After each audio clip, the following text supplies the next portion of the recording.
Bem-vindos mais uma escola dominical. Hoje nós vamos estudar a lição de número 10, que tem por título Arrependimento, Perdão e Santificação. Em resumo, nós vamos ver hoje como que o perdão e o arrependimento, os dois juntos, são a base para a santificação. Não existe santificação sem arrependimento de pecados e não existe santificação sem perdão de pecados. E aí é muito interessante que quando nós falamos sobre perdão de pecados, normalmente a primeira coisa que nos vem à mente é Deus perdoando os nossos pecados. Mas o perdão de pecados, ou perdão de maneira geral, ele envolve não só a relação do homem para com Deus, ou de Deus para com o homem, mas também do homem para com o homem. Quando a Bíblia fala de perdão, a Bíblia não fala de perdão somente Deus perdoando, ou Deus nos perdoando, somente Deus perdoando o homem. Mas a Bíblia também, quando fala de perdão, ela fala do homem perdoando o homem. Um perdoando os outros. Nós vemos isso o tempo inteiro e mais latente, ou mais famoso, vamos dizer assim, o próprio Pai Nosso. Perdoar as nossas dívidas, assim como nós perdoamos a nossos devedores. Jesus fala bastante disso. E então hoje nós vamos ver, continuando essa sequência, a sequência de estudos que nós temos tido na escola dominical sobre a santificação, nós vamos ver que o primeiro passo para a santificação é o arrependimento e perdão dos pecados. Não só de Deus para com os homens, mas principalmente do homem para com Deus.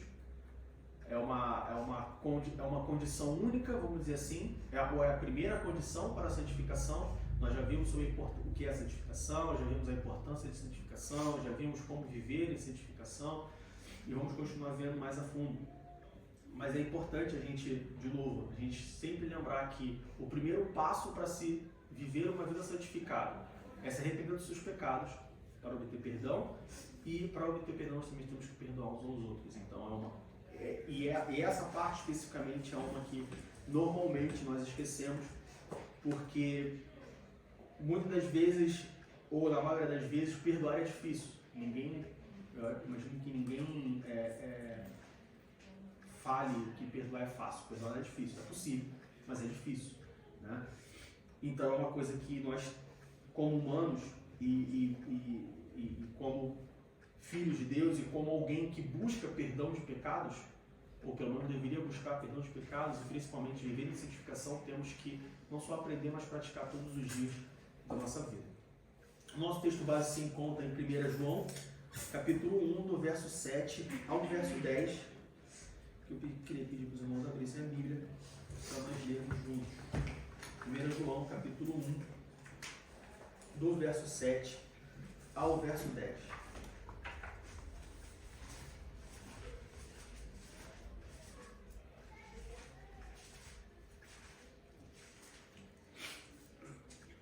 João capítulo 1, do verso 7 ao verso 10 diz assim: Mas se andarmos na luz, como Ele na luz está, temos comunhão uns com os outros. E o sangue de Jesus Cristo, seu Filho, nos purifica de todo pecado. Se dissermos que não temos pecado, enganamos-nos a nós mesmos, e não há verdade em nós. Se confessarmos os nossos pecados, Ele é fiel e justo para nos perdoar os pecados e nos purificar de toda justiça, de toda injustiça.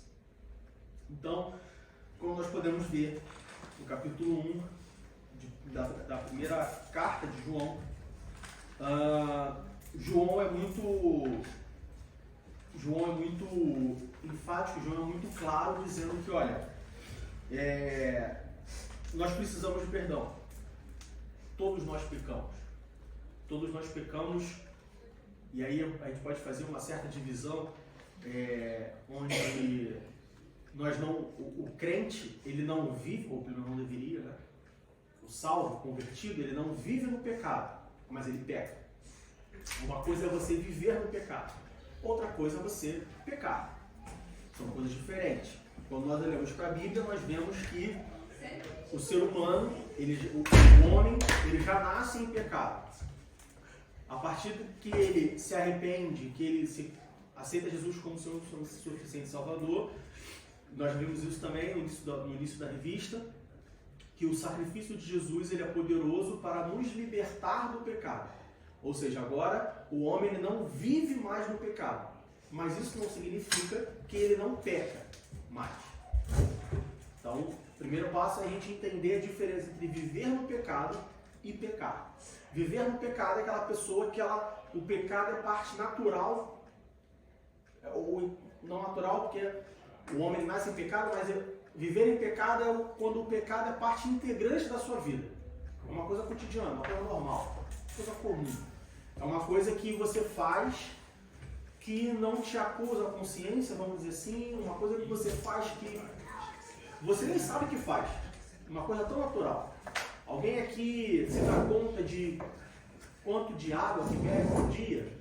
Ou alguém aqui se dá conta de quantas vezes você respira por dia? Não. Por quê? Porque respirar é uma coisa normal, uma coisa natural, uma coisa que a gente faz. Você não pensa, eu tenho que respirar. Não, você respira. Então, viver em pecado é mais ou menos essa comparação. É aquela pessoa que peca de forma deliberada, de forma natural, de forma normal. Isso não acusa a consciência, não traz nenhum peso para a sua consciência. Agora, pecar é uma coisa normal de um ser humano que nasce no pecado, que vive nesse mundo. Então, quando nós olhamos para a vida, nós temos primeiro ter essa diferença entre viver no pecado e pecar. A partir do momento que nós estamos Jesus como nosso Salvador, e agora entregamos nossa vida a Cristo, não pode ser normal ou natural para o homem viver em pecado. Mas é normal e natural o homem pecar, como nós vemos em 1 João capítulo 1. Então nós, como cristãos, nós como salvos, convertidos, nós pecamos sim. E João ele vai além e ele fala no versículo 8 do capítulo 1 que se nós dissermos que não temos pecados, nós nos enganamos a nós mesmos e mentimos. Ou seja, João ele é bem claro, ele é bem enfático e fala, olha só, não adianta, todos nós pecamos. Todos nós pecamos todos os dias. Então pode ter certeza que hoje, se você não pecou, você vai pecar em algum momento. Diego, você está jogando maldição na minha vida. Não, estou sendo realista. Estou falando uma verdade bíblica. Todos nós pecamos. E se todos nós pecamos e entendemos que pecado é aquilo que nos afasta de Deus, logo nós precisamos de alguma forma nos livrar desse pecado. Ou nós precisamos de alguma forma obter perdão por esse pecado. Tudo bem até aí? Porque se não obter perdão por esse pecado que eu cometo todos os dias, então eu vou estar longe de Deus, que é algo que eu não quero. Então nós já entendemos que, uma vez salvo, eu continuo pecando. Embora eu não viva nele, embora ele não me agrade mais, embora seja uma coisa que eu, em teoria, deva lutar todos os dias, mas eu continuo pecando. Primeiro ponto. Segundo ponto, eu entendo que como eu sou um pecador e como eu continuo pecando, eu preciso obter perdão de Deus todos os dias. Porque se não obter perdão, não tenho comunhão com Ele. E como eu obtenho esse perdão? Como que eu consigo obter o perdão dos meus pecados? Alguém pode dar uma resposta? Como que eu consigo obter esse perdão? Eu entendo que eu sou pecador. Eu entendo que eu peco todos os dias. Eu entendo que o pecado me afasta de Deus. Então eu preciso obter um perdão dos meus pecados. Como que eu obtenho esse perdão? Confessando. Confessando, mas o quê? Arrependendo. Se arrependendo e falta o terceiro mágico. Né? Hã? Jesus Cristo? Não. Tem um terceiro que, vamos pensar uma reação química. Você coloca 2 elementos, tem um terceiro que você coloca. Mudando o caminho. Hã? Mudando o caminho. Não. Fazendo outra coisa. A Ao fé, invés de andar assim, andar assim. Não. acreditar. Perdoar o pecado, não a santificação. Perdão do pecado eu preciso me arrepender, né? Qual foi o segundo? Confessar, me arrepender e falta um terceiro. Crer. Não. Não. Então, Posso falar então? Dou-lhe uma, dou-lhe duas, perdoar. Nós só obtemos perdão dos nossos pecados, pelos nossos pecados, se nós confessarmos nossos pecados, nos arrependermos dos nossos pecados e perdoar. Diga. Em que sentido perdoar? Meu irmão sempre fala isso, a gente tem que se perdoar. Ele fala assim, Não é a gente se perdoar. Não, tem várias perspectivas, eu quero mostrar, meu irmão sempre fala isso, né? Aham. E ele fala assim, não, cara, a gente tem que se perdoar, né? Tipo, a gente faz muita besteira, se a gente não se perdoar, não dá. Ou Deus tem que nos perdoar, qual o sentido? Nós temos que perdoar aos outros. Sim. Vamos abrir lá a Mas tem Bíblia. perdão. Em Mateus capítulo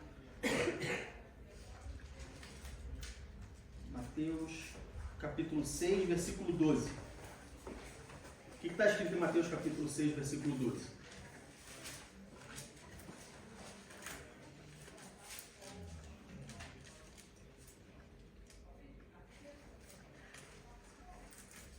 Mateus capítulo 6, versículo 12 diz assim: perdoa-nos as nossas dívidas, assim como nós perdoamos aos nossos devedores. A oração modelo que Jesus nos deixa, o Pai Nosso, é uma oração modelo, não é uma reza, como a Igreja Católica faz.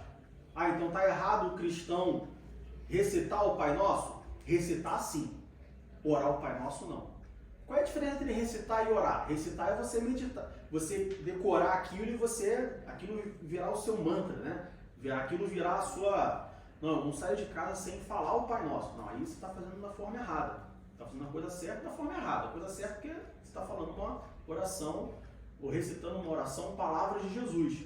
As palavras de Jesus de forma nenhuma podem ser erradas. Então você está fazendo da forma errada porque você está recitando sem meditar, sem realmente querer dizer aquilo. Então não é errado o cristão orar o Pai Nosso. O que não está correto é o cristão recitar o Pai Nosso como uma forma mecânica, uma coisa automática, uma coisa que não há raciocínio em cima disso. No Pai Nosso é bem claro, pelo menos para mim é bem claro, imagino para os irmãos também. Perdoa as nossas dívidas, assim como nós perdoamos os nossos devedores. Como assim dívida? Eu não devo a ninguém. Ninguém deve a mim, então não preciso perdoar ninguém.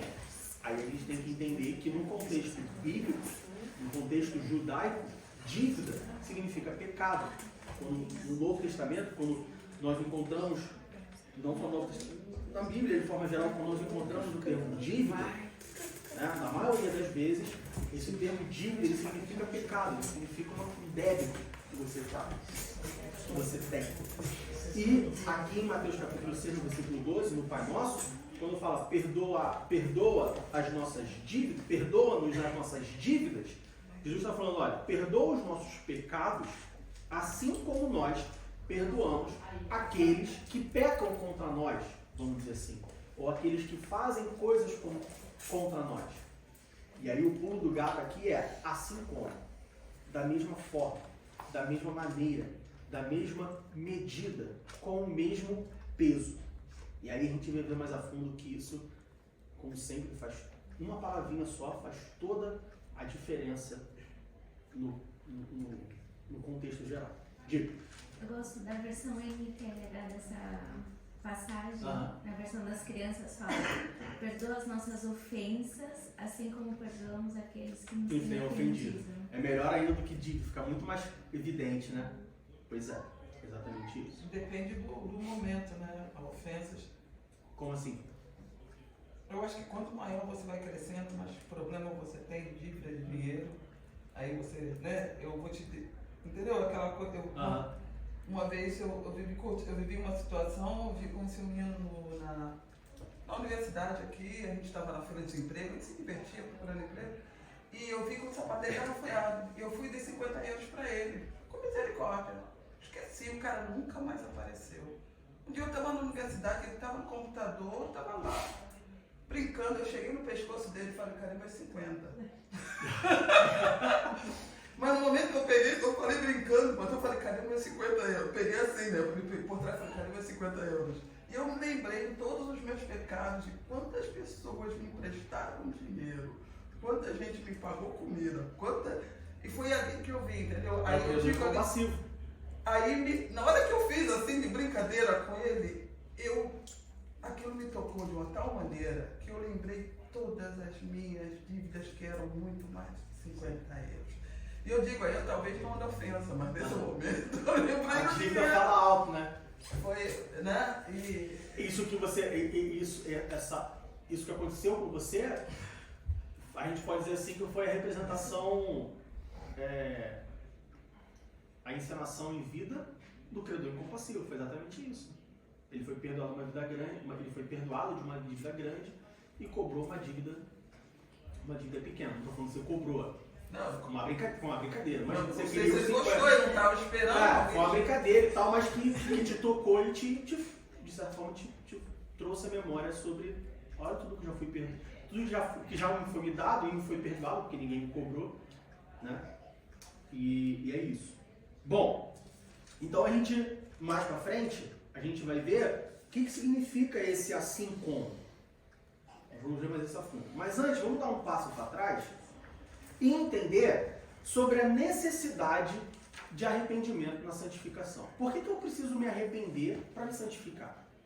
Santificação é muito lindo, muito legal, nós já estudamos que sem santificação ninguém verá a Deus, então eu já entendo que eu tenho que me santificar, mas por que o primeiro passo para me santificar é eu me arrepender?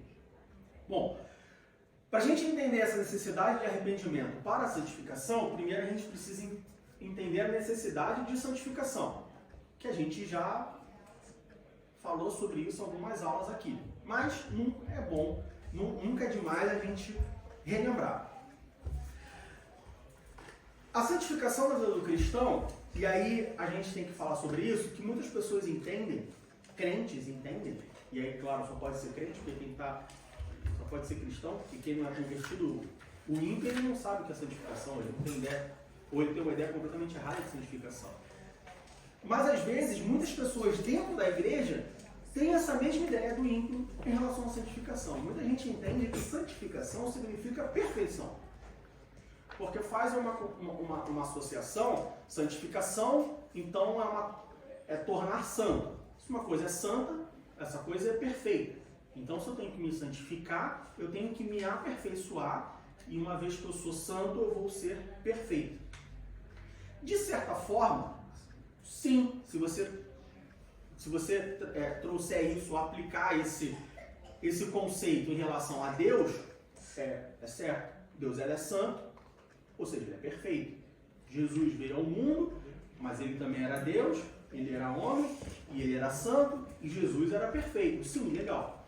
Mas quando nós aplicamos isso a nós, humanos, a santificação não é algo que vai, de certa forma, ela vai nos levar à perfeição, mas ela nunca vai nos tornar perfeitos. E aí, antes da gente entrar nessa questão do perfeito, da santificação de tornar perfeito, é bom a gente entender qual é o conceito de perfeito. Vocês sabem qual é o conceito de perfeito? O que significa perfeição? Livre de pecados. Hã? Livre. Não. Fora da Bíblia. Sem O defeito. que é uma coisa perfeita? Sem defeito. Sem defeito? Sem erro nenhum, nenhuma falha. Sem erro, sem falha. Primeira Mais alguém? qualidade. Hã? Primeira qualidade. Primeira qualidade. Top do top. Mais alguém? Ninguém? Eu vou dizer que vocês estão certos, dependendo com que olho você está olhando. Dependendo do parâmetro. Por quê? Porque esse conceito de que perfeição é uma coisa sem falhas, é uma coisa que não precisa de mudança, é uma coisa que não precisa de ajuste, é uma coisa que não precisa, que está estabelecida e é imutável, isso é um conceito de perfeição à luz da cultura, da filosofia grega, à luz da cultura helenística.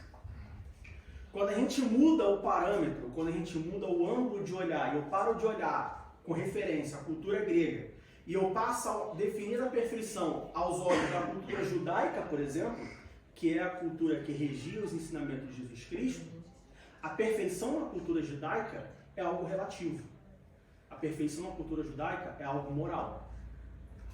Não é uma coisa estabelecida. Então, a gente pode dizer que, para o grego, perfeito é uma coisa que não precisa de mudança. É uma coisa, olha, ele é perfeito, essa parede já está perfeita. Nada pode, ela não precisa de nada. Não precisa de tinta, não precisa de nada, ela está perfeita. Aos olhos do judeu, perfeito é uma coisa relativa. Perfeito em relação a quem? Perfeito em relação a quê? Perfeito como? Isso é importante a gente entender. Porque se a santificação está atrelada à perfeição, e a santificação vai nos tornar perfeitos, tá, mas vai nos tornar perfeitos em relação a quê? Porque a Bíblia, os ensinamentos da Bíblia, os ensinamentos de Jesus, não foram ensinados com base na cultura, na filosofia grega, na cultura grega, mas sim na cultura judaica. Então, quando a Bíblia fala de santificação, quando a Bíblia fala de perfeição, ela fala de perfeição em relação a alguém, em relação a alguma coisa. Quem é esse alguém ou alguma coisa? Deus. Hã? Deus. Deus. Jesus Cristo. A santificação é o processo que vai nos levar à perfeição. Perfeição em relação a quem? Em relação a mim? Em relação ao pastor? Em relação ao diácono? Em relação a algum dos irmãos da igreja? Ou em relação a Jesus Cristo? Em relação a Jesus Cristo. Então a santificação é o processo que conduz ao crente à perfeição em relação a Jesus Cristo. Porque se eu considerar a perfeição em relação ao ímpio da rua, talvez eu possa me considerar perfeito. Vamos comparar eu com um assassino. Um assassino em série, que matou 15 pessoas. Eu sou perfeito. Vamos comparar eu com, sei lá, uma pessoa que tem um vício em drogas, que está, né, internado numa clínica, desempregado, não tem uma família. Eu sou perfeito. Tenho uma família, tenho um emprego estável, não tenho vício, papapá, tudo mais. Eu sou perfeito. Agora vamos me comparar em relação a Jesus Cristo. Aí eu sou muito menos do que perfeito. Então é importante a gente entender que a perfeição na santificação, ela não é absoluta, ela é relativa. E quando a gente fala de santificação, ela é relativa a uma pessoa específica, a Jesus Cristo. Ou seja, para que essa volta toda? Eu nunca posso dizer que eu sou santo se a minha santificação, se a minha santidade, se a minha perfeição não está completa em relação àquele que é a base dessa santificação. A santificação, a perfeição, ela é em relação a Jesus. Então, para eu me declarar santo, para eu me declarar perfeito, eu tenho que me comparar com Jesus. Se eu achar que eu sou comparável a Jesus, e Jesus é perfeito, então eu sou perfeito também. Entenderam essa relação? Entenderam essa questão da perfeição? De que na Bíblia, na cultura judaica, a perfeição ela é relativa. A perfeição ela perfeita em relação a quê? Perfeita em relação a quem? E quando nós falamos de santificação, quando nós falamos da perfeição que a santificação, que o caminho da santificação nos leva, nós estamos falando da perfeição em relação a Jesus Cristo. E que se nós nos compararmos, eu imagino que em sã consciência, se alguém se comparar a Jesus Cristo, essa pessoa nunca vai se achar perfeita? Está tudo bem até aí? Por que isso tudo, Diego? Isso é fundamental para eu entender que, bom, santificação é o caminho que me leva à perfeição. Eu preciso chegar até lá. Então, se eu preciso chegar até lá e o meu referencial de perfeição é Jesus Cristo, o meu objetivo é ser igual a Jesus Cristo, certo? Eu consigo ser igual a Jesus Cristo no mundo, nessa vida? Diga, Cátia. Eu gostei muito dessa analogia que você faz e eu fiquei pensando sobre a questão do grego, né? A gente vê os romanos, a obra, a perfeição, a gente vai naqueles museus, que é aquela coisa maravilhosa. E aí os gregos e os romanos sempre tiveram aqueles deuses que eram meio homem e meio Deus. Essa ideia de que você tem um Deus que você não vê, que você não fala, é um Deus que você... Então é muito diferente, né? É esse Deus que a gente não vê, que é perfeito, que fez tudo perfeito, que a gente tem que buscar. Agora, eu sei que Jesus Cristo é perfeito, mas por que sempre... Jesus é o Filho de Deus, mas por que sempre você fala perfeito como Jesus? Claro que Jesus é perfeito, mas como Deus é uma trindade, né? Eu não estou entendendo porque o foco só é a Jesus. Eu sei que Jesus é Deus. Mas então, sempre buscar. Porque Jesus tem muitas passagens, estou dizendo que ele não é santo, eu estou lendo aquele livro. Porque ele foi perfeito mesmo como homem. Como diz. Isso eu sei. É exatamente isso. Porque ele foi como homem manifesto. Porque quando você fala assim, nós temos que ser perfeitos como Deus. Deus está muito distante. Né? Vamos colocar Deus, Jesus e Espírito Santo. Quando a gente fala sobre Deus, parece distante. Você tem Deus. Então você está usando. Ok, entendi. Quem é Deus? Onde está Deus? De onde veio Deus? Cheguei lá. Espírito Santo, mas ele é espírito. Eu sou homem. Nunca foi carne. Ele nunca foi carne. Então ele não sabe o que aconteceu. Mas Jesus é Deus, Jesus é espírito, Jesus é homem.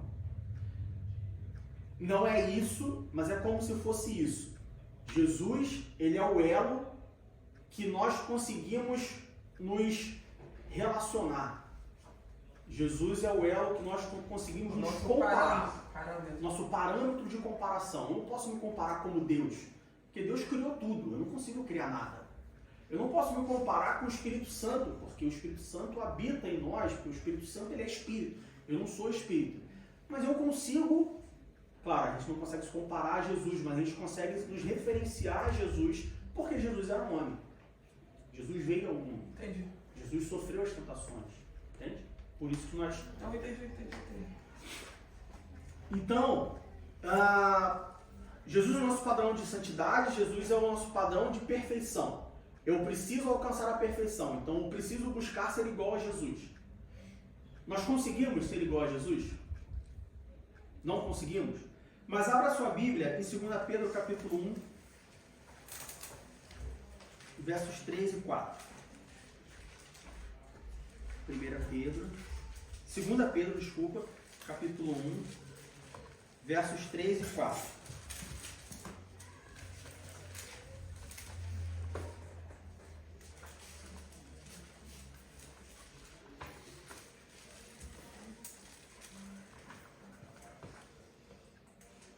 Visto como o seu divino poder nos deu tudo o que diz respeito à vida e piedade, pelo conhecimento daquele que nos chamou por sua glória e virtude.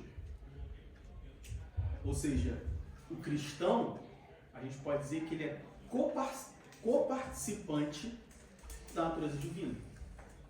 Muitos ensinam que nós fomos criados por Deus igual a Deus. Mas foi isso que aconteceu? Nós fomos criados a Deus a imagem e semelhança. É parecido, mas não é igual. Quase igual. Uma cópia quase perfeita.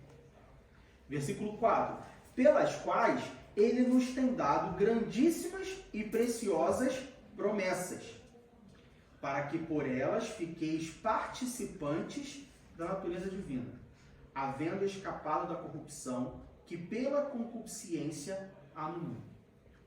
Então nós fomos criados à imagem e semelhança de Cristo. E nos foi dado algumas promessas, onde por essas promessas nós possamos ser participantes ou coparticipantes da natureza divina. Então eu só vou participar da natureza divina quando a promessa se cumprir. E aí, uma vez que eu estiver participando da natureza divina, eu vou ter escapado da corrupção que pela concupiscência no mundo há. Vamos começar a dividir isso? Quais foram as promessas que nos foi dada? Qual foi a promessa que nos foi dada? Vida eterna. A vida eterna. Então, uma vez que eu alcançar a promessa da vida eterna, eu vou ser participante da natureza divina. Que natureza divina é essa? Santidade. Perfeição. E uma vez que eu for participante dessa natureza divina, uma vez que eu for santo, uma vez que eu for perfeito, o que vai acontecer comigo? Eu vou escapar de quê? Da segunda morte. Não, no versículo 4, no final do versículo 4. A corrupção. Por elas fiqueis participantes da natureza divina, havendo... Escapado da corrupção. Qual é a corrupção? Pecado. O pecado. Então, pela promessa que me foi feita, a vida eterna, eu vou ser participante da natureza divina, perfeição. E aí sim, eu vou escapar da corrupção, o pecado. O que esse versículo nos mostra? Que eu só vou ser perfeito depois que eu tiver no céu. A condição para a perfeição é o cumprimento da promessa. Ou seja, não há um crente sequer que seja perfeito. Mas, Diego, eu conheci uma irmã, eu convivi com um irmão que você não está entendendo. Não, quem não está entendendo é você. Não há um cristão sequer perfeito. Não há um cristão sequer santo. Ah, mas eu já ouvi durante o culto, falam, não, porque a comunidade dos santos, porque a reunião dos santos, é uma força de expressão. Não é que todos que se reúnem são santos. É uma força de expressão. Até porque nenhum que se reúne é santo, né? Não. Porque só vai ser santo mesmo lá na glória. Só vai ser santo quando... À luz da Bíblia, não. Nós somos santificados através... Vamos chegar lá. À luz da Bíblia, não. Vamos voltar à questão da perfeição na cultura judaica? Meu filho é um santo. Eu não. Não, mas a gente já nasce pecador. Isso. Então, Não tem como. O meu filho é um santo, o teu pode não ser. O dela pode ser mais santo que o meu. O meu filho é um santo, a minha filha não é uma santa. Porque minha filha faz mais arte que o meu filho. Você tem uma comparação. Tá? Mas santidade na Bíblia, o ponto de referência é Jesus. Ninguém é santo. Ah, mas eu conheço um irmão, porque tem um pastor, porque tem uma irmã, e que ela, e que ele. Olha só, não há um santo sequer. Não existiu, não existe, não vai existir. E aí a gente vê isso o tempo inteiro, basta abrir os olhos. Ah, mas Abraão era amigo de Deus. Ser amigo é uma coisa, ser santo é outra completamente diferente. Ah, mas Davi tinha um coração segundo o coração de Deus. Então ele era santo. Não, porque era segundo, não era primeiro. E era um homem de sangue. Se Davi fosse santo, ele não teria um coração segundo o coração de Deus. Ele teria o coração de Deus. Certo? Ah, mas Paulo era santo. Não, ele não era santo. Ele era um homem de fé, ele era um homem, né? Vamos dizer assim, no caminho da santificação, do nível 0 ao nível 100, ele podia ser um 90, 95, 99, 99,99 Enoque. A Bíblia nos diz que Enoque, ele estava tão, como que eu posso colocar? Enoque estava tão próximo de Deus que Deus fala assim, não, Enoque, você não vai passar pela morte não, vem cá, vem comigo. Elias, que foi arrebatado, 99,99999999, mas não era 100. Santo, só Jesus. Ah, mas de que adianta então eu buscar a santificação?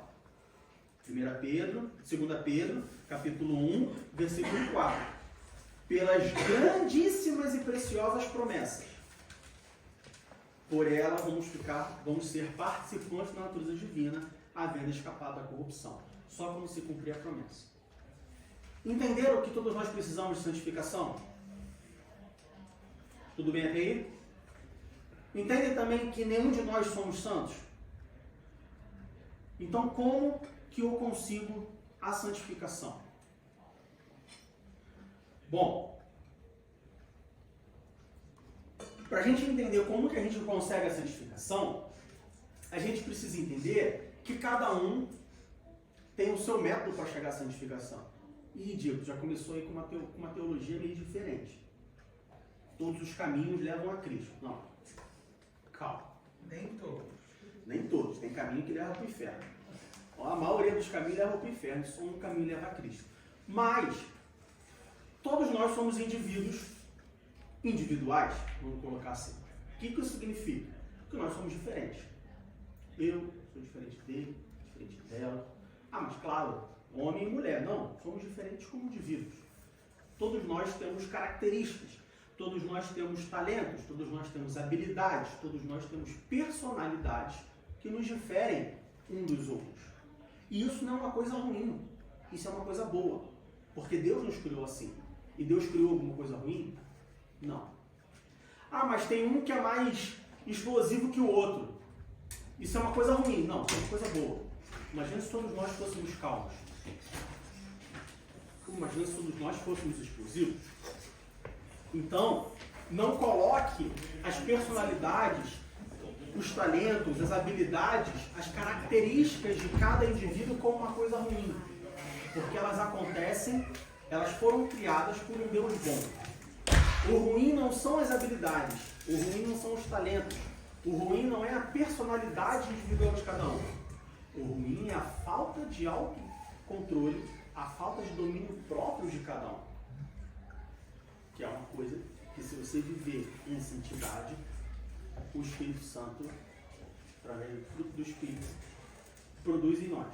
Então, o ruim não é a personalidade. Ah, se a pessoa tem uma personalidade difícil, porque não é controlado. Se for controlado, fica fácil. Né? Pedro é o maior exemplo disso. Mas todos nós temos características individuais, personalidades individuais. Isso por si só já deveria nos dar uma dica que, bom, apesar do caminho da santificação ser um só, cada pessoa segue esse caminho de forma diferente. O que funciona para mim pode não funcionar para o Francis. O que funciona para a Elisângela pode não funcionar para o Vinícius. Porque cada um tem uma forma diferente. Eu não estou falando que existem vários caminhos para o céu. Caminho só tem um. Mas a forma como você anda nesse caminho é diferente. Um vai de ônibus, outro vai de trem, outro vai de avião, outro vai de carro, outro vai a pé, outro vai andando, outro vai trotando, o outro vai correndo, o outro vai rastejando, porque cada um tem uma característica diferente. Tudo bem até aí? No entanto, independente da sua personalidade, independente da maneira como você caminha o caminho, todos nós conseguimos agradar a Deus. É possível a cada um de nós que a gente agrade a Deus. Abra sua Bíblia em 1 João capítulo 1, versículo 9.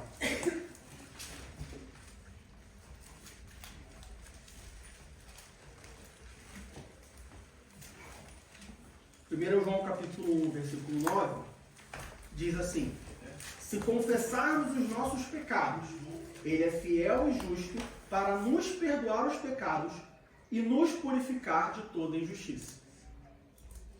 Então nós vemos, com base em 1 João capítulo 1, versículo 9, que não importa quão diferente você seja, não importa qual diferente seja a sua habilidade, quão estranha seja a sua personalidade, é possível você agradar a Deus da sua própria maneira. Desde que a sua própria maneira se converta do caminho da graça. Porque somente pela graça nós somos salvos. Não é possível. Ah, mas você não me conhece, eu sou um cara muito explosivo, eu sou uma mulher muito estranha, muito diferente, comigo é diferente. Pode ser diferente, não tem problema, não estou falando que tem que ser igual. Mas é possível. Cada um à sua maneira, cada um do seu jeito, mas é possível. Se todos nós nos convertermos pelo mesmo caminho da graça, da santificação, é possível nós agradarmos a Deus. E isso também fica muito claro quando nós olhamos para a Bíblia e nós vemos pessoas completamente diferentes, completamente aleatórias, seguindo o mesmo caminho. A gente vê Abraão, a gente vê Jacó, a gente vê Isaac, José, aí você mapa para mim Moisés, Arão. Moisés e Arão eram completamente diferentes. Cada um do seu jeito, cada um da sua característica. Completamente diferente, mas agradaram a Deus. A gente olha os profetas. Tinha um profeta que era mais medroso, tinha um profeta que era mais corajoso, tinha um profeta que falava mais baixo, tinha um profeta que falava mais alto, tinha um profeta que ia para frente, tinha um profeta que ficava atrás. A gente vê os discípulos, foram 12. Todos eles eram diferentes entre si. E a gente vê isso ao longo da história. Mas é possível mediante a todas as diferenças, que se nos convertermos pelo mesmo caminho da graça, é possível agradar a Deus. Diga. Eu estava fazendo uma pregação, se não me engano, um estudo falando que a prova de que a Bíblia foi divinamente inspirada, né, é a prova de que não existe história perfeita na Bíblia. Né? As pessoas que são descritas, personagens, eles não são perfeitos. Eles fizeram coisas boas, agradaram a Deus, mas também pecaram, também erraram. E é isso, é essa busca contínua. Né? Não tem história perfeita como Hollywood. Exatamente isso. Exatamente isso.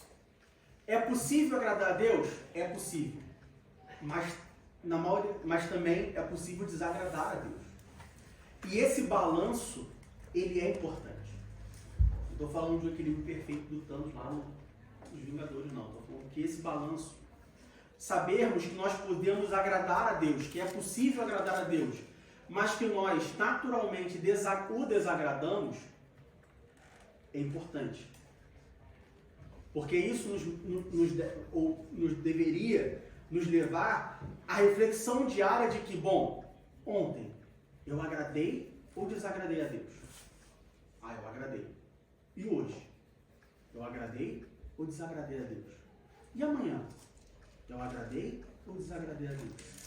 Saber que nós podemos tanto agradar ou desagradar a Deus é o que deveria nos servir de bússola, de guia, de termômetro, e usar esse termômetro para basear a nossa vida, para basear nossas atitudes, para basear as nossas decisões. Quero beber água, mas se eu beber essa água, eu agrado ou desagrado a Deus? Não, se eu beber essa água, eu agrado a Deus. Então, beba água. Se eu for naquele lugar, eu agrado ou desagrado a Deus? Não, eu desagrado a Deus. Não, então não vou, então eu vou ficar em casa.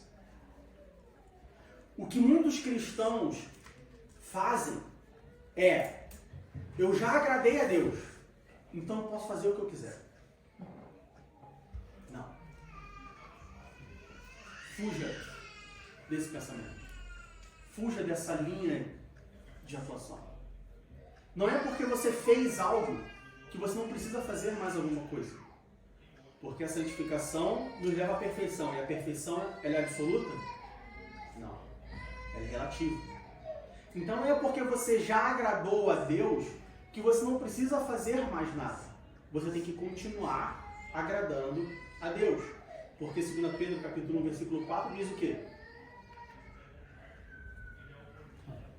Pelas promessas, nós fazemos o quê? Seremos livres da corrupção pelo Mas antes, para ser livre da corrupção, participantes da natureza divina. co-participante da natureza divina. Então, eu só vou ser perfeito, eu só vou agradar a Deus para sempre, depois que eu receber a promessa. Qual é a promessa?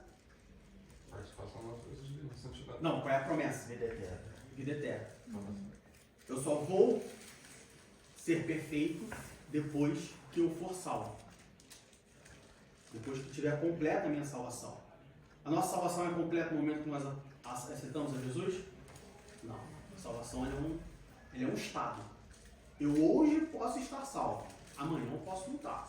Se eu me arrepender, eu estou de novo. Se eu não vacilar, aí eu não estou de novo. Ah, mas é assim, é alto e baixo? É. A gente não consegue agradar a Deus todos os dias, de forma constante. Eu não consigo viver sem pecar. Todos os dias nós pecamos.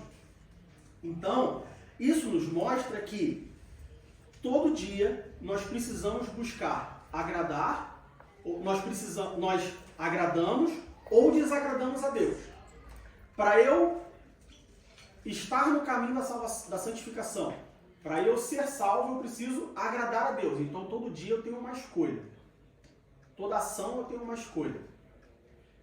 E para eu buscar a santificação, todo dia eu preciso de perdão dos meus pecados. Se todo dia eu agrado ou desagrado a Deus, toda vez que eu desagrado a Deus, eu cometo um pecado. Ou porque eu cometo um pecado, eu desagrado a Deus. E porque eu desagrado a Deus, eu preciso falar: Deus, me desculpa. Me perdoa. Foi mal. Errei. Tá bom.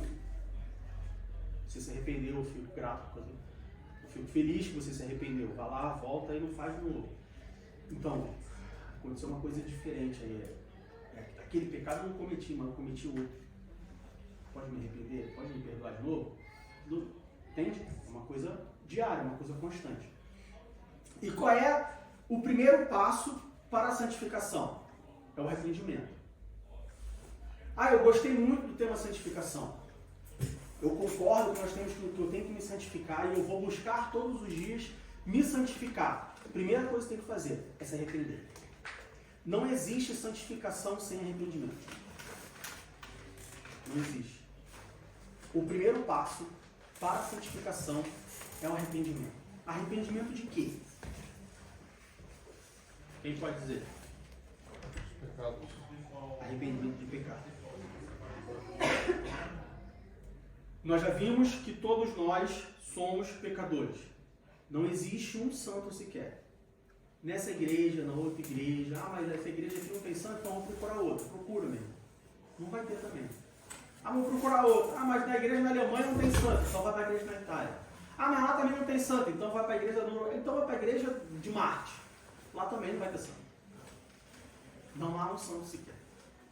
Se não há um santo sequer, se todos são pecadores, então todos precisam de arrependimento para buscar a santificação. Para começar, a condição básica. Para eu dirigir um carro, eu tenho que ter uma carteira de motorista. Para eu começar a pensar em santificação, eu tenho que primeiro me arrepender. O arrependimento é a condição base para santificação. Mas como que funciona esse arrependimento? Como que é esse arrependimento? Alguém sabe me dizer? O que é arrependimento? Primeiro é reconhecimento de erro. Primeiro é você reconhecer o seu erro. Isso. Sem você se arrepender. Sim. E logo que você reconhece e constata, vamos dizer assim, que aquilo que você fez infringe, nesse caso, a tua moral de Deus, aí você, se você realmente sente que magoou Deus, então nesse caso você tem que procurar se arrepender de modo de dizer, ou procurar não mais fazer a mesma coisa. Seria então isso. O arrependimento é você reconhecer o que fez errado e procurar não mais fazer esse mesmo erro. No mínimo. Arrependimento é diferente de remorso. Arrependimento é diferente de remorso. Uma coisa é eu me arrepender do meu pecado. Outra coisa é eu ter remorso do meu pecado. Fala.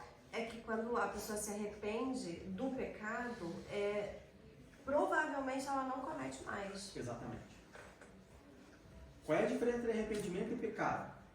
Entre arrependimento e remorso. O remorso, poxa, eu fiz isso. É o reconhecimento, mas não é o É o arrependimento. reconhecimento. Mas não há arrependimento. Igual criança, eu fiz, mas não vou mudar. Eu fiz, mas vou fazer de novo. Esse é o reconhecimento. Eu reconheço que eu pequei. Eu também reconheço que eu não estou fazendo. O arrependimento, ele envolve mudança. O arrependimento, ele envolve transformação. Para buscar a santificação, o primeiro passo não é o remorso. É o arrependimento. E outra coisa, pode viver a vida toda com remorso e pode ser perdoado também, né? Existem pecados, matou não sei quantos, me arrependi, Deus me perdoou, mas às vezes você tem o remorso. Não, o remorso ele não é perdoado. O arrependimento é. Não, da situação que você causou, da consequência, eu digo. Pesar, que fala. Hã? Como se fosse um pesar por aquilo que você cometeu? Pode ser, por exemplo, se você matou tantas pessoas, saiu de carro, bebeu, matou 15, aí você, tudo bem, você arrepende, mas aquilo, de certa forma, aquilo te deixa triste, porque você pensa naquilo, pelas consequências de quantas pessoas morreram. Sim, é normal. Sem dúvida. Em termos humanos, você vai carregar essa culpa. Né? Consequência. Você vai carregar essa consequência pelo que você cometeu. Espiritualmente falando, o remorso, ele não é perdoado.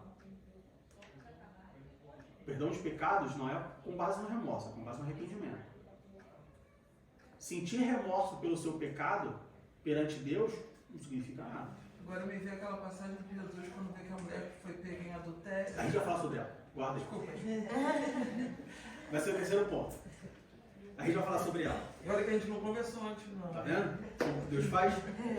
Então, a base da santificação é o arrependimento, não o remorso.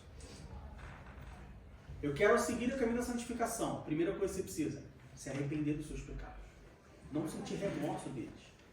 Não reconhecer eles. Tem muito cristão na velha de igreja que não entende isso.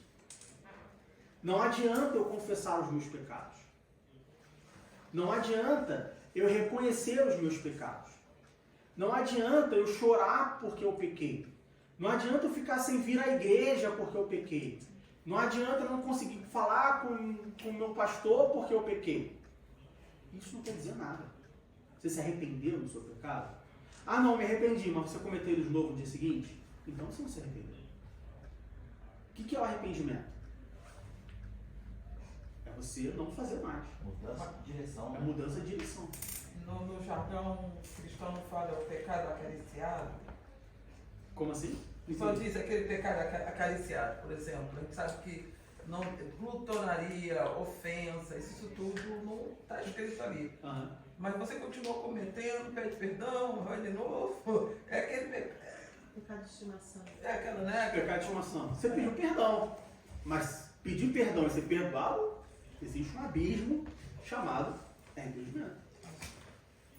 Então fica na conta. Entre pedir perdão e ser perdoado, existe um abismo gigantesco. Qual o nome desse abismo? Arrependimento. Muitos cristãos não entendem isso.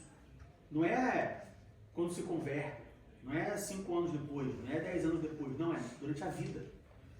Existe um abismo gigante entre eu pedir perdão e ser perdoado.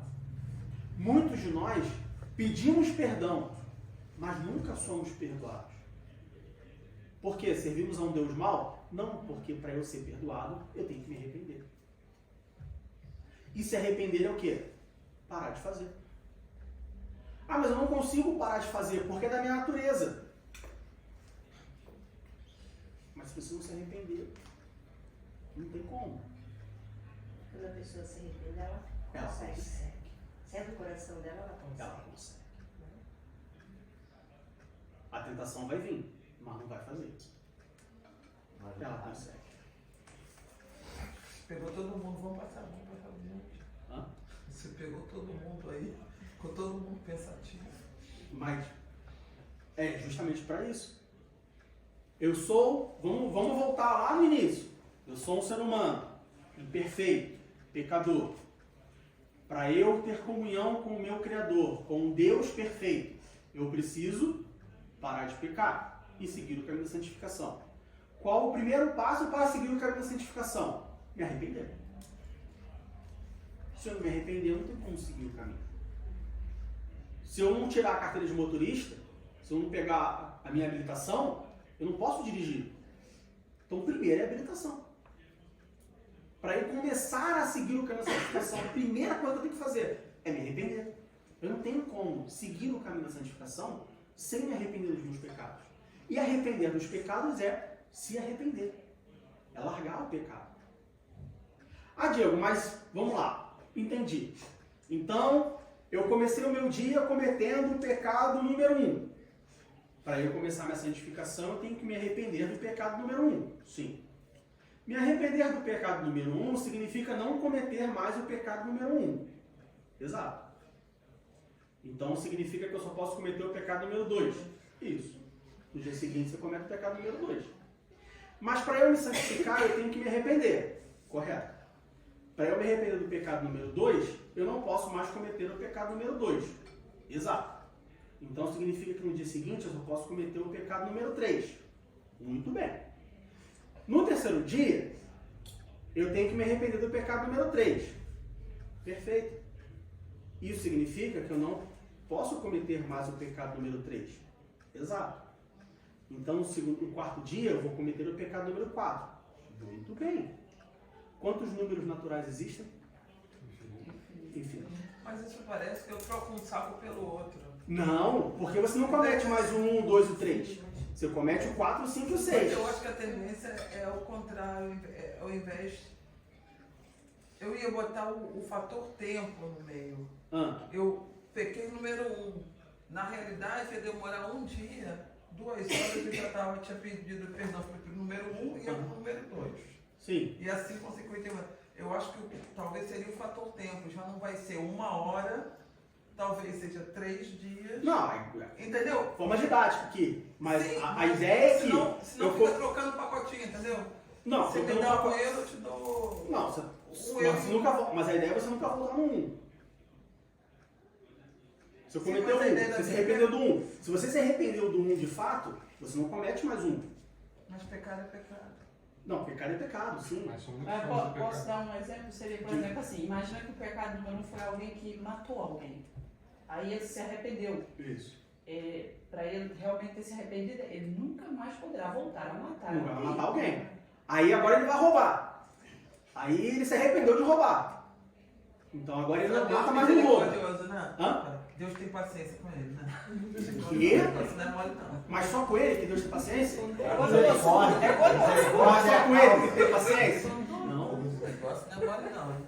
A misericórdia é a causa de não ser. Agora, aí, né? Esse versículo agora tomou uma outra proporção, não tomou? Quando a gente fala que Deus ele é paciente, longânimo, benigno, amoroso, misericordioso, toma outra proporção. Começa a entender a grandeza de Deus. Né? Ah, então me arrependi do pecado 1, me arrependi do 2, do 3, do 4, do 5, do 6. Quantos números, de novo, quantos números naturais nós temos? Infinitos. O que isso significa? Que todos os dias da minha vida eu tenho que me arrepender e largar o meu pecado. Até quando? Até eu morrer ou Jesus voltar. Diga. Eu lembro que um dia a minha mãe falou assim pra mim, não é evangélica, eles me chamam de Lange. Lange, você tem que pedir perdão pra Deus toda noite. Isso é porque eu não fiz mal pra ninguém. Não é fazer mal pra ninguém. Você pensa também. Exatamente. E você peca também. Porque você até isso tem que fazer, né? Sim, a gente tem que pedir perdão pra Deus toda noite. Exatamente. Nós pecamos por palavras, pensamentos ou obras. O que eu falo, o que eu faço e o que eu penso. O nosso pecado não é só contra o próximo. Nosso pecado sempre, ele é primeiro contra Deus. Sempre. Independente do pecado. Ah, mas eu xinguei o cara que me cortou no trânsito. Primeiro você pecou contra Deus. Depois você pecou contra ele. Ah, mas ele estava errado. Eu xinguei ele porque ele estava errado. Não interessa, você pecou. Não dá a justificativa de você pecar. Explica, mas não justifica. Primeiro eu pequei contra Deus. Depois eu pequei contra o cara que me cortou. Ah! Só. Explica, mas não justifica. Primeiro pequei contra Deus. Depois eu pequei contra o próximo. Eu tenho que me arrepender perante Deus, perante o homem. Tenho que pedir perdão a Deus e ao homem. Mas eu nunca mais vou encontrar esse cara. Eu estava numa viagem pro Japão, o cara me cortou, eu xinguei o japonês. Eu nunca mais vou encontrar esse japonês. Você perdeu a oportunidade. Aí, pela misericórdia de Deus, é como se um perdão só bastasse. Pela misericórdia de Deus. Entende como que fica pesado? Entendem como que o arrependimento é uma coisa importante?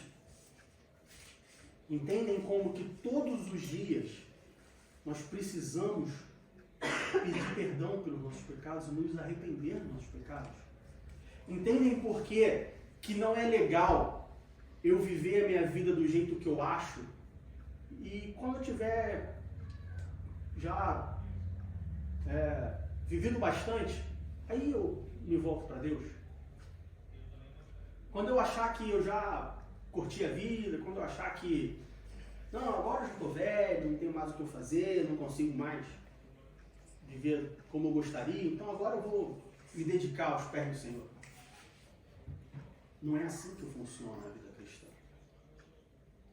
Poxa, Diego, mas essa palavra é muito difícil, essa lição é muito dura. Mas, irmão, você não está falando de conseguir passar as férias na praia, não, né?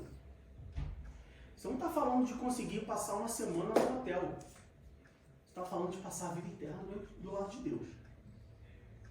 Não tem como ser fácil. Não tem como ser fácil. Você não está falando de passar uma semana num hotel, na beira da praia, na piscina. Você está falando de passar a vida eterna do lado de Deus. Não é uma semana do lado do presidente. É a vida eterna do lado de Deus. Não pode ser fácil. Por isso que todas as vezes que vocês encontrarem uma mensagem do Evangelho fácil, desconfie. Para não falar regente. Fuja. Exatamente. Fuja. Fuja. O Evangelho, ele não é fácil. Ele é simples, mas não é fácil. Simples é uma coisa. Fácil é outra completamente diferente. 1 mais 1 é uma conta simples. Mas pergunta 1 mais 1 para o Daniel e vê se ele vai responder. Para ele não é fácil. Fácil para mim. Fácil para você. 1 mais 1 é uma conta simples. Mas não é uma conta fácil. O Evangelho, ele é simples. Para você seguir a santificação, basta você se arrepender. É simples. É uma condição gigantesca, com várias variáveis, e tem que fazer isso, aquilo, não sei o que, papapá. Não, é simples. Se arrependa. É fácil? Não, mas é simples. Diga, Fran. Eu? Foi Irmã uma Irmã Maria, desculpa. Diga, Irmã Maria. Quando você falou de como ficou dura a palavra, Uhum. me veio à mente aquele versículo que fala que Deus diz pra gente, para os frios, a diferença entre o frio e o morno, né? Uhum. Que o morno é o pior, porque esse ele vai mesmo vomitar. E me veio que assim, até a gente não conhecer a palavra de Deus é uma coisa, mas a partir do momento que você conhece a palavra de Deus, você tem o seu livre-arbítrio de seguir, né? Exatamente. E eu penso assim, Deus deu a oportunidade de você já conhecer, sentir um pouquinho da maravilha que seria estar sempre na presença dele.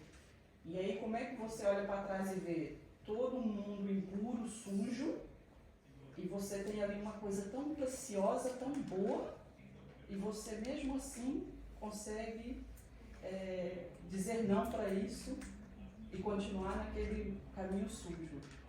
Aí eu fico imaginando, né? Como é que Deus se sente? Ele está sendo tão bondoso, tão generoso, Tão paciente. tão paciente. E mesmo assim você escolhe não Mas seguir mesmo ele. assim, todos os dias a gente está ali cometendo coisas que são desagradáveis aos olhos do Senhor. Exatamente. É muita ingratidão, para não falar outra coisa, né, Sim. da nossa parte. Sim. E aí, não pode se deixar de notar o silêncio na sala, né?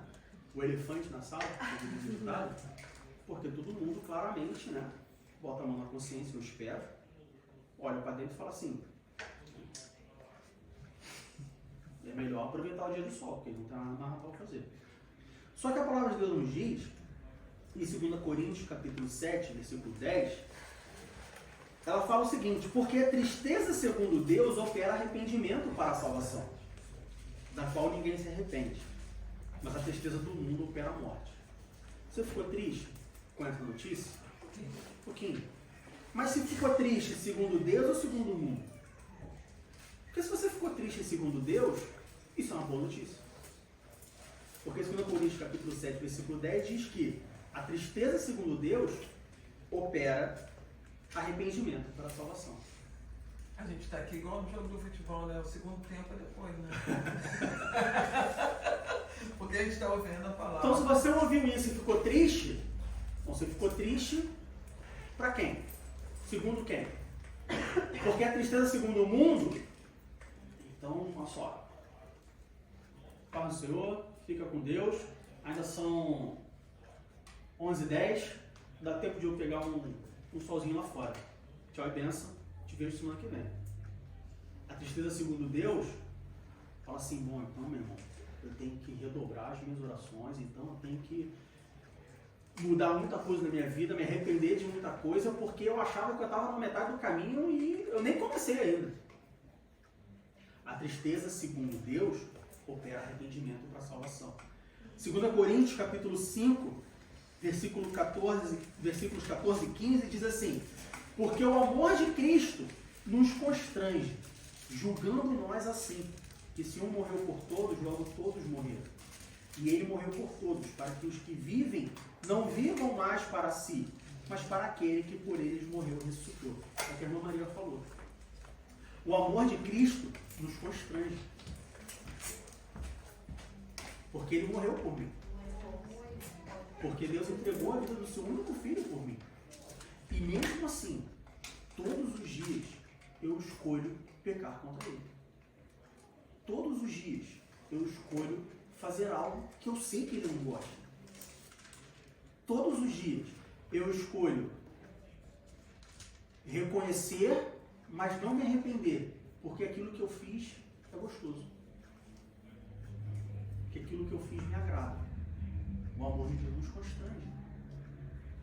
O amor de Deus nos constrange. E no versículo 14, versículo 15, porque o amor de Deus nos constrange, julgando nós assim, que se um morreu por todos, logo todos morreram. E ele morreu por todos. Mas ele não morreu por todos só para que eu fique constrangido. Ele não morreu por todos só para que eu fique com peso na consciência. Jesus não morreu por todos, como a irmã Kátia falou, para que eu sinta remorso. Ele morreu por todos para que os que vivem, metade do versículo 15, para os que vivem, não vivam mais para si, mas para aquele que por eles morreu e ressuscitou. Jesus morreu por mim não para eu sentir remorso, mas para eu me constranger e falar assim: poxa, se ele morreu por mim, o mínimo que eu posso fazer é viver para ele. Olha que coisa tão... Olha que Deus... Vamos colocar assim, olha que Jesus tão bom e diferente. Se você olhar outras religiões e outras divindades, as divindades normalmente elas trazem o quê? Um jugo. Traz uma pena. Traz um castigo. Eu sou grande, você é pequeno. Se eu fiz, você também tem que fazer. Se eu cometi, você também tem que cometer. Para você poder se igualar a mim. Né? Uma pessoa seguir esse caminho. Se eu quero ser igual a ela, tem que seguir o mesmo caminho. Aí olha o que Jesus faz. Eu morri. Mas você não tem que morrer para ser igual a mim. Você tem que viver para mim. Entendem a diferença? Olha que Jesus bom esse. Olha que Deus bom esse. Ele morreu. Mas ele não requer que você morra. Por que ele morreu? Ele quer que você viva. É o contrário. É diferente. Por isso que o nosso Deus é maravilhoso. Não é porque ele faz, não é porque ele deixa de fazer, não é porque... Não. É porque ele age diferente de todos os outros. Porque todos os outros pedem que aqueles que o seguem sigam pelo mesmo caminho. Jesus não, ele fala só: eu morri para que você não precise morrer. Eu morri para que você precise apenas viver. Isso não é bom? Isso não é misericordioso? Isso não é gracioso? Isso não deveria nos impulsionar a todos os dias que nós acordarmos, nós pensarmos: como que eu posso agradar a Deus hoje? Todos os dias. Quando eu acordar, não é, bom, hoje eu tenho que fazer isso, hoje eu tenho que fazer aquilo. Como que Deus pode me ajudar a fazer isso ou aquilo? Porque nós, muitas das vezes, nós acordamos e nós pensamos: bom, como que Deus pode me ajudar hoje? Bom, Deus pode me ajudar hoje fazendo com que as crianças se arrumem direitinho para que eu possa chegar no meu compromisso na hora. Deus pode me ajudar hoje me dando inteligência e sabedoria para fazer o meu trabalho. Deus pode me ajudar hoje fazendo com que não tenha trânsito na rua para que eu não pegue engarrafamento. Mas se a gente olhar o Deus que nós servimos, aonde ele preferiu morrer para que nós não precisamos morrer e sim somente viver, a gente deveria acordar e falar assim: como que eu vou agradar o meu Deus hoje? Eu vou agradar o meu Deus hoje no trabalho, eu vou agradar meu Deus hoje na escola, eu vou agradar meu Deus hoje falando dele, eu vou agradar meu Deus hoje servindo a ele. Como que eu vou agradar meu Deus hoje? Essa deveria ser a nossa missão de todos os dias. O resto é secundário. Porque o meu trabalho quer mais é que eu morra de trabalhar. A minha escola quer mais é que eu morra de estudar. O meu patrão está se lixando para mim. Mas o meu Deus não. Ele morreu para que eu viva. Estou falando não que Deus morreu, estou falando de Jesus. Jesus morreu para que eu viva. Isso por si só deveria ser o meu combustível para que todos os dias eu agrade primeiramente a Deus. Primeiramente a Jesus. Depois o resto. Mas, meu irmão, agradar a Jesus não paga minhas contas. Você que pensa. Meu irmão, agradar a Jesus não bota comida na minha mesa. Você acha que não. O que Jesus falou? Siga-me a mim. E as demais coisas vos serão acrescentadas. Buscar o reino dos céus, buscar o reino dos céus e a sua Justiça. E as demais coisas vos serão acrescentadas. Entendi que eu preciso me arrepender. Sem arrependimento não há transformação. Isso número 1. Sem arrependimento não há transformação. Não existe transformação sem arrependimento. Caso clássico. Marido traiu a esposa. Se ele só pedir perdão, mas não se arrepender, daqui a 2 semanas ele vai fazer de novo. Daqui a 2 anos, vai fazer de novo. Para não fazer de novo, ele tem que se arrepender. Ele tem que entender que o que ele fez é errado, que ele não pode trair a esposa dele e se arrepender. Senão, não adianta. Vai perdoar 1 milhão de vezes e vai fazer 1 milhão de vezes. Sem arrependimento, não há transformação no casamento e na vida cristã. Eu acho interessante nesse ponto é que ele não está traindo a ela, somente você está traindo a Deus, né? Não, Você nem percebe. não, é esse ponto que a gente tem sempre, quando você está trabalhando, você não está trabalhando só para o teu patrão, você Exatamente. também está trabalhando para Deus. Se a gente está aqui, nós somos, como chama, perdi a palavra, mas nós somos aquelas pessoas que estamos representando o nosso Deus aqui. Embaixadores, né? Embaixadores, essa palavra que você botou. Então, eu acho que se a gente para pensar assim, a gente age de outra maneira. Ou pelo menos deveria agir de outra maneira. Não, mas é o ponto, né? Porque geralmente você tem que funcionar. O toque de despertador tem que fazer isso, tem que fazer aquilo, você só pensa em fazer aquela lista do tudo do dia, né? Tem que fazer isso. No final você está cansado. Ali minha Bíblia, orei 3 minutos, li 2 versículos, fiz tudo, vou dormir. Mas não é aí, né? Exatamente. Então, nós entendemos que nós precisamos buscar a santificação para alcançar a perfeição. Todo mundo entendeu isso? Nós entendemos também que o primeiro passo para eu me santificar é eu me arrepender. Tudo bem até aí? Arrependimento inclui você, né, se arrepender, não cometer mais e tudo mais. E qual é o segundo passo para eu buscar a santificação? Depois do arrependimento, o que acontece? Eu me arrependo e fica por isso mesmo? O perdão, né? O perdão, né? Perdão. Depois do arrependimento, vem o perdão. E aí entra, né? Se eu não desanimei meus irmãos até agora, eu acho que agora... É um bom motivo para ir embora. É um bom motivo para ir embora. Por quê? 1 João capítulo 4. 1 João, capítulo 4,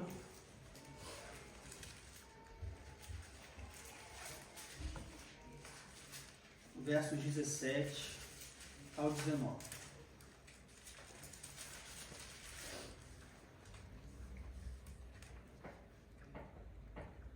Diz assim: nisto é perfeito o amor para conosco, para que no dia do juízo tenhamos confiança. Porque qual ele é, somos nós também neste mundo. No amor não há temor. Antes, o perfeito amor lança fora o temor. Porque o temor tem consigo a pena. E o que teme não é perfeito em amor. Nós o amamos porque ele nos amou primeiro. Então Deus nos amou porque ele nos amou Ele nos perdoa se nós nos arrependemos. Só que o fato de Deus nos perdoar por conta do seu amor, gera em nós amor. Ou deveria gerar em nós amor. E se o amor gerado em nós, por conta do perdão dos nossos...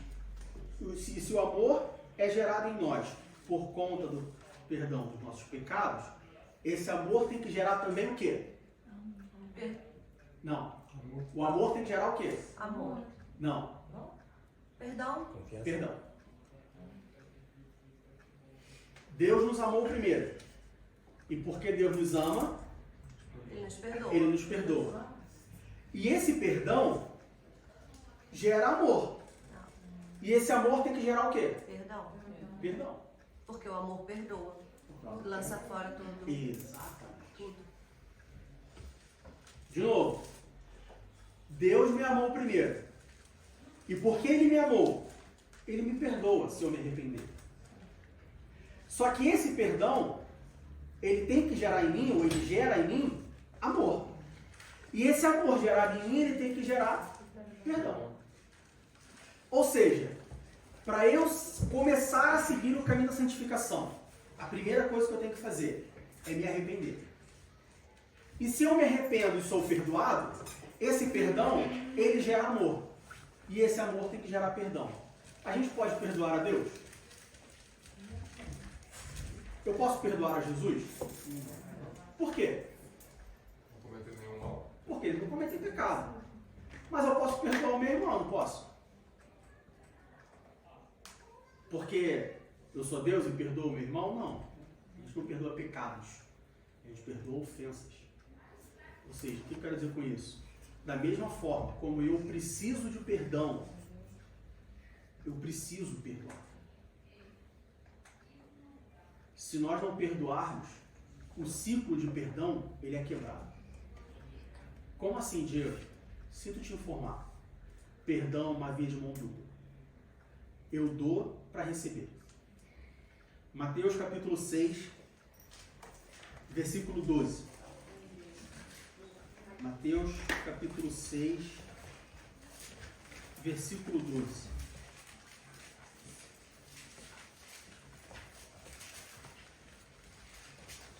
Perdoa-nos as nossas dívidas, assim como nós perdoamos aos nossos devedores. Da mesma forma, com o mesmo peso, da mesma medida, de igual forma. Ah, claro, Diego. Deus me perdoa, eu perdoo a Deus. Eu perdoo o meu irmão. É óbvio isso. E eu perdoo meus irmãos, eu perdoo sempre. Eu sou uma pessoa muito perdoadora. Meu nome deveria ser perdão ao invés de ser fulano. Porque eu gosto muito de perdoar, eu perdoo todo mundo. Abre Colossenses capítulo 2, versículo 14. Colossenses 2, 14.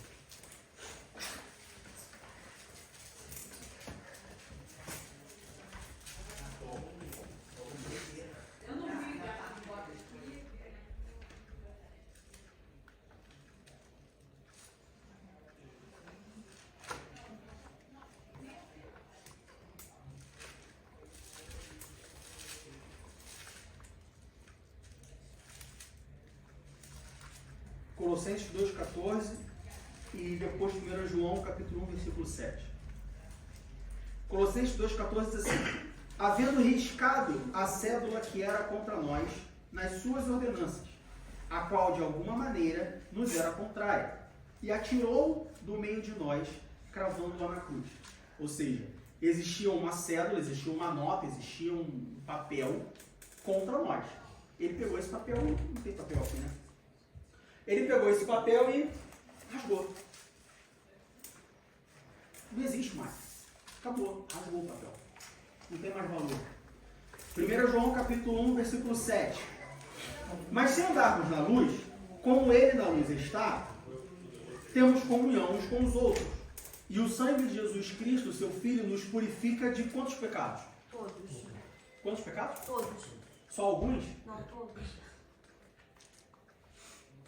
Vamos voltar. Deus me amou primeiro. E porque Ele amou, Ele me perdoa se eu me arrepender. E porque ele me perdoa, esse perdão gera amor. E esse amor tem que fazer o quê? Perdoar Alguns pecados? todos. Assim, Mateus capítulo 6, versículo 12. Perdoa-nos, assim como nós perdoamos. Perdoa-nos da mesma maneira que nós perdoamos. Perdoa-nos de todo o pecado, assim como nós perdoamos todos os pecados. Ou seja, não, eu perdoo. Se me xingar, eu perdoo. Mas se pisar no meu tênis novo, aí não dá não. Não, eu até perdoo assim. Se puxar minha blusa, eu perdoo. Mas se derramar um refrigerante no meu casaco branco, aí eu saio da graça. Porque, né? Pedro cortou a orelha, porque eu não posso cortar também. Não, eu perdoo se me xingar, mas se me bater, eu não perdoo não. Se mexeu com as minhas plantas, então, aí mexeu com as minhas plantas, já era. Não só, mexe com o meu filho, mas não mexe com a minha planta. Mexe no meu carro. Não, se riscar meu carro, aí eu saio da graça, meu irmão. Aí não dá. Eu tinha um amigo no Brasil que ele falava que quando jogava futebol, o Espírito Santo saía dele. Porque no futebol, ó, você faz o que você quiser comigo. Mas se perder o gol, num jogo disputado, aí, meu irmão, aí já era. Perdoar de todo o pecado. Nós temos que perdoar todas as ofensas.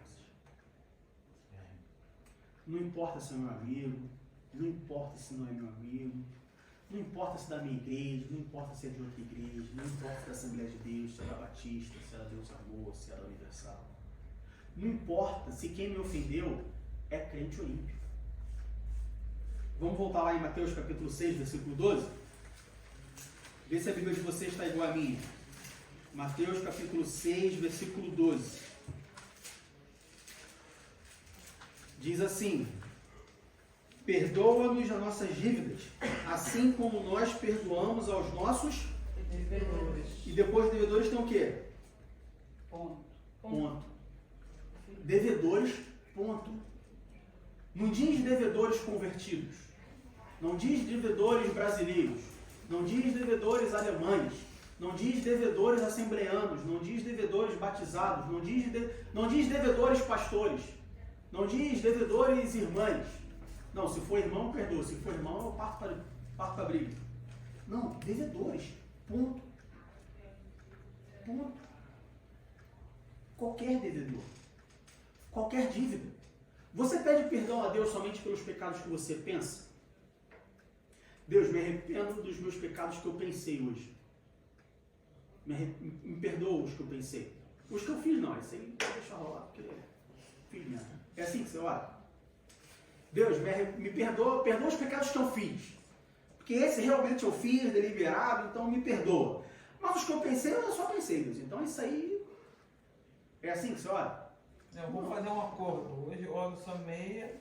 É assim que você ora? É assim. É Deus, perdoa de... Deus, olha só, perdoa de tudo. Se tem alguma coisa aí, ó, o que eu fiz, o que eu falei, o que eu pensei, até o que eu não pensei, Deus, olha só. Se tem alguma coisa que eu não pensei, até o que eu farei, né? Quando eu era criança eu orava assim. Eu orava pedindo perdão pelo pecado que eu nem ia cometer. Até que meu avô falou assim: mãe, se você sabe que eu vou cometer, por que você não comete ao invés de pedir perdão por algo que você não cometeu? Né? Se você sabe o que você vai fazer, então você nem faz, ué. Né? A gente ora assim, até pelo que... Nossa, Deus, só, eu sei que eu vou viver mais 60, e aí 60 anos, 365 dias, então eu vou cometer aí mais ou menos X pecados. Me perdoa todos eles. E bota aí uns 20% a mais de crédito para ver se dá para cobrir. Quer orar assim? Quer pedir perdão assim? Amém. Mas perdoa assim também.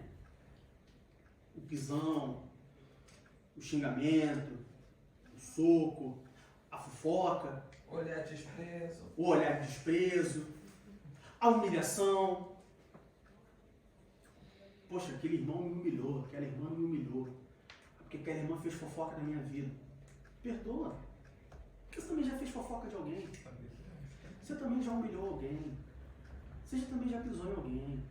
Você também já distratou alguém. Não, meu irmão, eu não fiz não, mas tu vai fazer. Não, não vou fazer. Para, bota a mão na consciência. Você vai fazer em algum momento. A vida daqui é passageira, mas ela demora bastante para você fazer. Você vai fazer, pode ter certeza. E se não fizer esse, tu vai fazer outro. E a Bíblia diz que pecado é errar o alvo. Você erra por muito ou por pouco, mas você erra. Pecado é pecado, não existe pecadinho pecadão. Fofoca não vale mais ou menos do que traição. Pecado é pecado. Muita gente fica preocupada, né, com os pecados sexuais, roubar dinheiro, trair a esposa e tal, né? Mas fazer fofoca pode? Não, não pode também não, meu. Pensar mal pode? Não, não pode também não. Pecado é pecado. Nós temos que perdoar. E aí a famosa pergunta, mas eu perdoo quantas vezes, Jesus? O que Jesus respondeu para Pedro? 70 vezes 7. 490. E se chegar no 491, eu faço o quê? Deus te perdoa quantas vezes, meu irmão? Quantas vezes Deus já te perdoa? Em todos os teus anos de vida. Quantas vezes Deus ainda vai te perdoar em todos os teus anos de vida? De quantos pecados diferentes Deus já te perdoou? Na historinha lá do 1, se arrepende, comete o 2, se arrepende, comete o 3. Você está em que número? Eu já perdi a conta. Infinito. É infinito. Então perdoa, meu. Perdoa. Perdoa, sabe por quê? Porque essa dívida não é tua. Vamos voltar lá, por exemplo, que a irmã Kátia falou. A tua dívida está muito maior do que essa. A tua dívida está muito maior do que uma fofoca na igreja.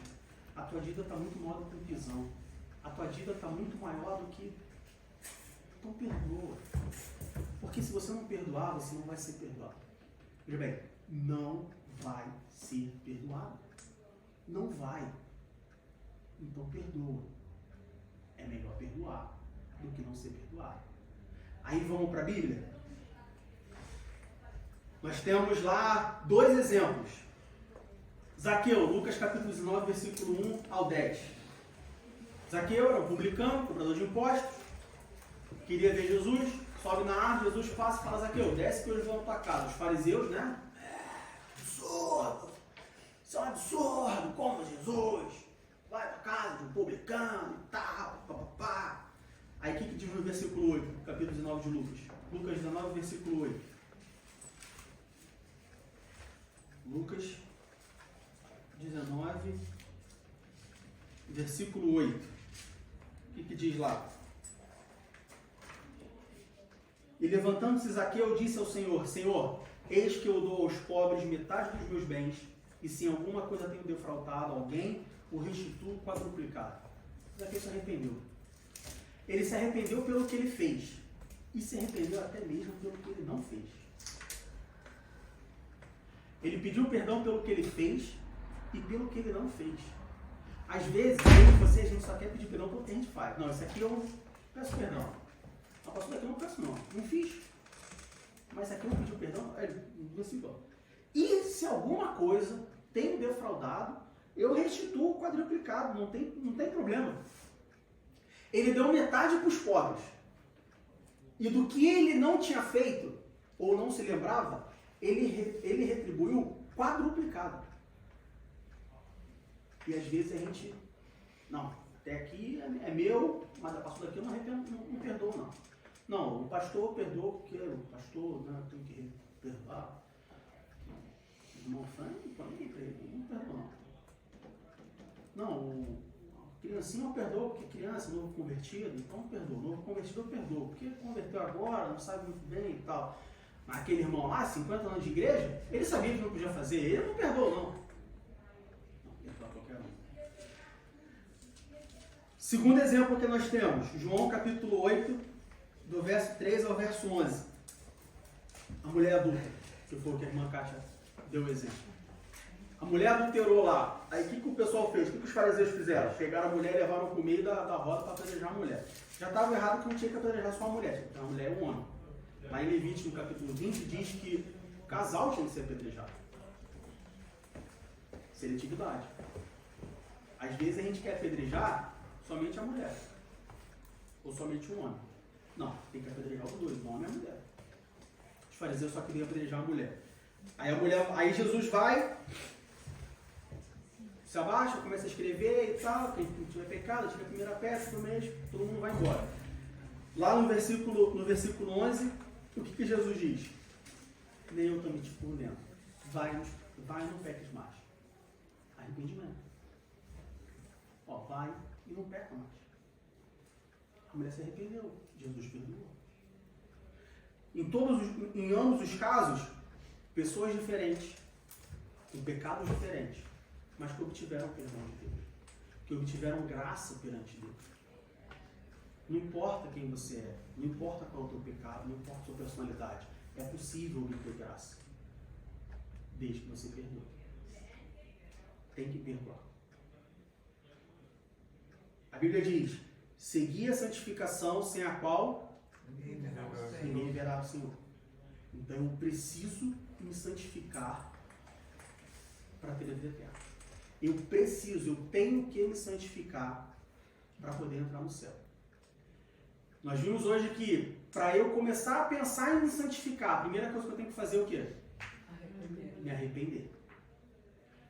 Esse arrependimento, ele tem que gerar em mim o quê? Perdão. Então, por dedução, eu não tenho como ver a Deus. Eu não tenho como morar no céu se eu não perdoar o meu próximo. Por dedução, por lógica. Para eu ver a Deus, eu tenho que me santificar. Para eu me santificar, eu tenho que me arrepender. Se eu me arrepender, esse arrependimento ele tem que gerar em mim perdão. Então, para eu ver a Deus, eu tenho que perdoar. Não existe ver Deus, não existe vida eterna, não existe morar com os anjos, mansão celestial, coroa de não sei o quê, ruas de ouro, mar de cristal. Não existe nada disso sem perdão. Nós temos que perdoar. Perdoar não é uma escolha. Perdoar não é uma opção. Perdoar é um mandamento. Perdoar é uma doutrina. Perdoar é algo que eu tenho que fazer. Eu tenho que perdoar o meu irmão, eu tenho que perdoar minha irmã, eu tenho que perdoar minha esposa, eu tenho que perdoar meus filhos.